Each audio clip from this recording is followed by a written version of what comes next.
What's going on, guys? JPS back for another video, and today we're going to be reacting to what happens on your driving test day. This is obviously a driving test in Britain. So, driving test, it's a bit of a sore subject for me because the first time I took my driving test to get my license, I failed it. I failed it because I stopped at a stop sign for 3 seconds instead of 5 seconds. 1, 2, 3. That's a lot. Like, that's already way too much time to be stopped at a stop sign. As you can see, I'm still defending my case like 3 years later.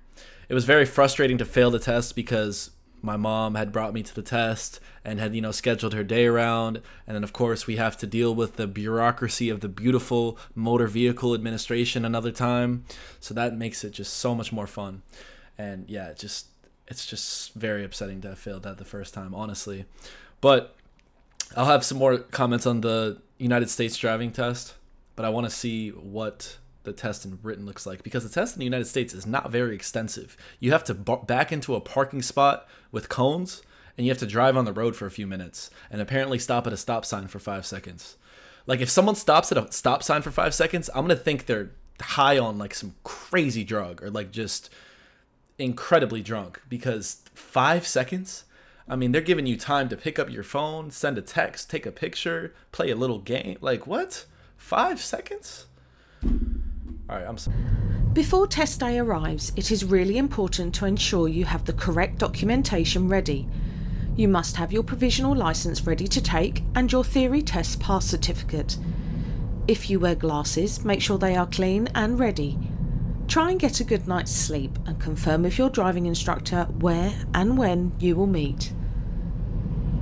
If you are taking your test... I know this is a very wide road for Britain, but this is a very narrow road in the United States, like how close that passing car was. I'm hoping that you guys have a more extensive test, because the roads in the UK are like, you got to be like a rally driver to get by some of them, the way they're built. Built for a horse and cart, not for a Ford Fiesta. In your own vehicle, it must be clean, roadworthy and fully insured for you to drive it. Make sure it is clean and presentable with nothing loose on the floor, and it has an additional rear view mirror for the examiner to use. Legal L plates must be displayed clearly on the front and back of the vehicle.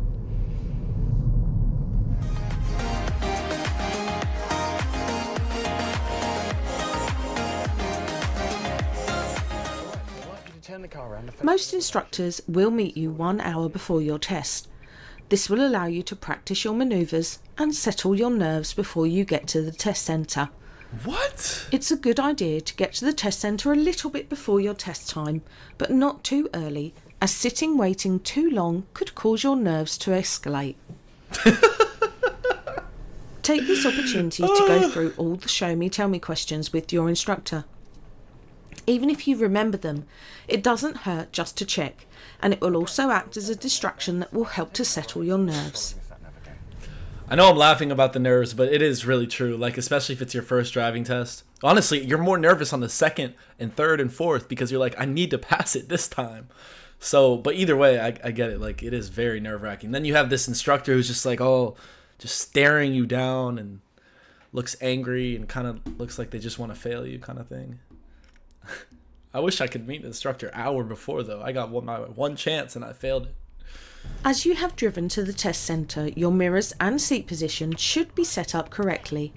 But if you want to just take a moment to sit in the driver's seat and double check, again, this is something else to focus on and help you stay calm. If you have met your examiner, they will check your eyesight and driving licence. They will explain how the test will work, including how they will direct you and whether you will be using the sat-nav for the independent driving portion of the test. They will then ask you a tell me question and explain that they will ask the show me question later on during the test. The examiner is expecting you to drive safely and legally on a variety of roads and in different traffic conditions. They will give you directions clearly and in good time, and you can always ask for them to be repeated. Whilst driving, be sure to stay alert and aware of others around you by using your mirrors correctly, and show good awareness and judgment when dealing with other road users. Keep calm and try and maintain a good level of concentration. The examiner is looking for you to drive confidently and smoothly and make decisions independently.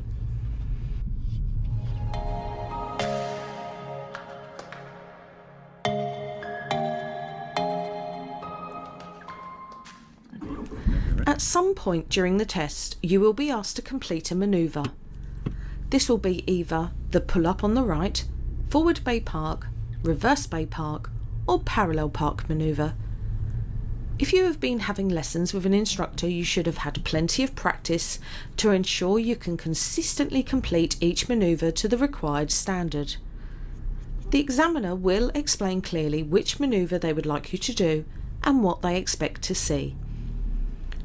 Remember that you must maintain effective observations all around your car during the manoeuvre and react to any hazards you see. There is no need to rush, so take as long as you need to complete the manoeuvre safely. If you have any questions, don't hesitate to ask. In the real world, someone would have beeped at this car by now. But that's a point though. Parallel parking, obviously a necessity in Britain, especially in a lot of situations. And it's also a necessity in the United States, especially if you're in the cities. But it's not a requirement on the driving test. Like, the only maneuver that is a requirement is backing into a space. And the most ridiculous part about this is the fact that they allow backup cameras. So I don't really know what maneuver you're required to complete. Like, you're backing into a space where the two white lines are lined by cones, making it that much easier to back in. And yeah, people still hit the... I saw a video of someone literally in an enclosed, very small parking lot backing into a space, and they managed to flip the car over because they pressed into the gas, hit a curb, and were still on the gas, and then they flipped the car. I'm like, yeah, please do not pass that person.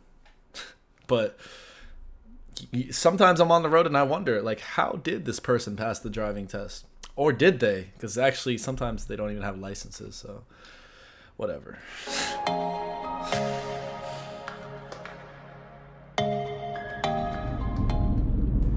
In addition to a manoeuvre, you may be asked to carry out the emergency stop routine on your test. The examiner will ask you to pull over at the side of the road and then explain clearly what they would like you to do. Once you resume driving, try to drive normally until the examiner gives you the instruction to stop. Be sure to react promptly and stop the car as quickly as possible while staying in full control. Imagine how you would react if a small child had run out in front of you. Brake very hard until the car has stopped. There is no need to check your mirrors or smooth your braking force as you would normally. The examiner will then say that you won't be doing that again and that you can drive on when you are ready. Finally, remember that you must check both blind spots before pulling away, or you will be given a serious fault and fail the whole driving test. That would suck. One thing I wonder about the test, did they tell you that you failed, like, during the test? Or, like, did they wait until after? Because for mine, like, I did the back in and then had the stop sign. We were getting ready to go onto the open road. And then the instructor was just like, pull in here. And I was like, oh, why are we pulling in here? Are we going to do something in here? And he's like, you failed. I'm like, oh, okay.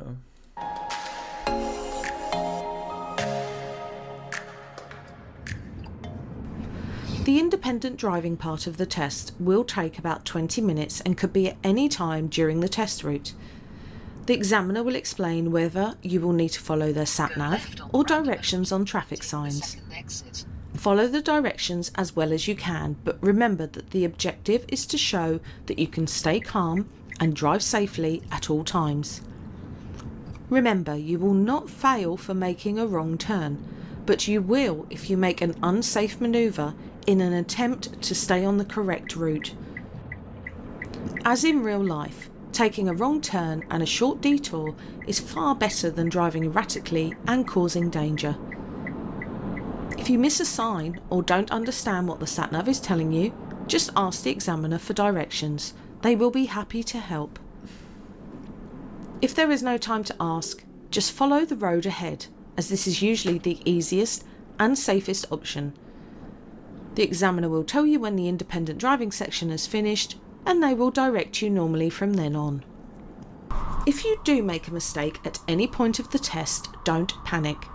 It will more than likely be a minor mistake and doesn't mean you have failed. Remember that you are allowed 15 minor or driving faults during the test, so just keep going. Whilst you are driving, the examiner will be making notes on your driving on their tablet computer. Try not to worry about what they are doing, as they have to record a lot of information during the test. Not just when you have committed a fault, but also which manoeuvre they have asked you to do, or if they did get you to complete an emergency stop. Instead, focus on the road ahead of you so that you can drive as safely as possible. If you would like to see the most common faults that cause driving test fails, click the link above for our separate video.